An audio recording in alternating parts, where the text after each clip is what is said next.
think one of the easiest ways to see how much men don't actually see women as people is to look at widowers.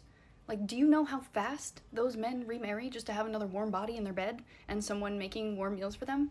Do you know how fast they will find another woman to parent their own children because they need a mother?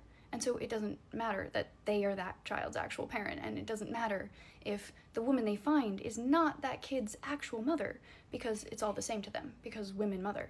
So as long as that woman is a woman, it doesn't matter if she's actually that child's mother, as long as she's a woman. Do you see how diabolical that is? Fellas, she calls this monstrous, but it's actually a total lack of greed in men. We choose the person, not the bank account, and we'll marry a girl with nothing if she's loyal and supportive. Women stay single for years after divorce because they aren't looking for love. They're looking for an upgrade who is richer than the ex. Their loneliness is just a result of their own greed and the search for someone to fund their baggage. While a man builds a new life, a woman acts like an appraiser, looking for the highest bidder. When you're in the bar, a bunch of hot women, and then there's only a few hot guys, you'll see the women with the hot guys, like trying to get their attention. The amount of women who will zone into the few amount of hot boys and will literally just like do weird shit for their attention and like hope to be the one to be picked. Yeah. And it's like scary to watch almost. You're like, ladies, get some self-respect. Yeah. Like, I'm sure he's hot. I'm sure he's not that great in bed because usually good-looking men are not great in bed. It's usually the ones who have to try a little harder. It's funny to watch. Ladies, why are we all competing for the same 10 men? Look, it's all crystal clear. They create the lines for these 10 hot guys themselves, and then they switch on psychologist mode and complain about the competition. It's their own choice to ignore the crowd of normal men and fight for the attention of those who already have women throwing themselves at them. They choose the most popular, most in-demand guys, and then they tearfully tell stories about how he cheated or didn't give them enough attention. What did they expect?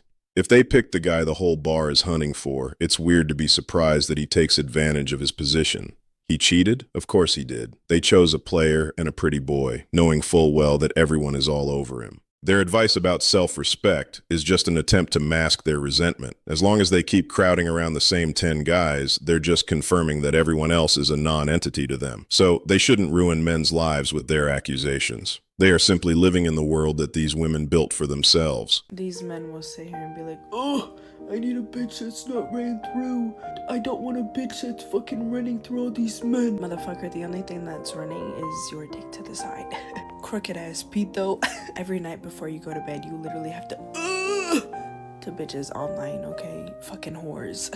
You men love whores. Easy slut ass fucking lustful dirty dick demons. Her coochie was so fucking loose. Bro, your shit's so skinny because you damn near suffocated it, bitch. And your shit's crooked as fuck because all you've done is beat it to one side. Fuck are you talking about?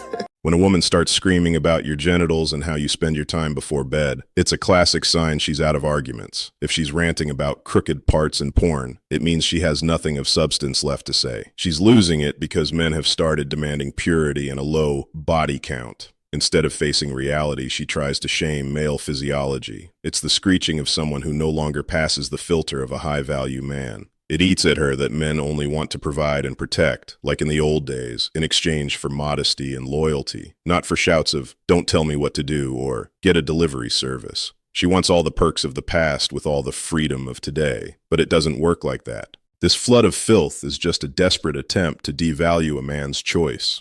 She's furious because, in the age of social media, finding a woman who isn't ran through is nearly impossible. Every other girl is putting herself on display, living by the principle of I want it all and I want it now. So here's the only advice. Do not take a single step into that cursed trap called marriage. In today's world, it's a legal minefield where you lose your resources and get nothing in return but this kind of classless noise and endless demands. While the market is flooded with these modern characters, the best investment is yourself and your own business.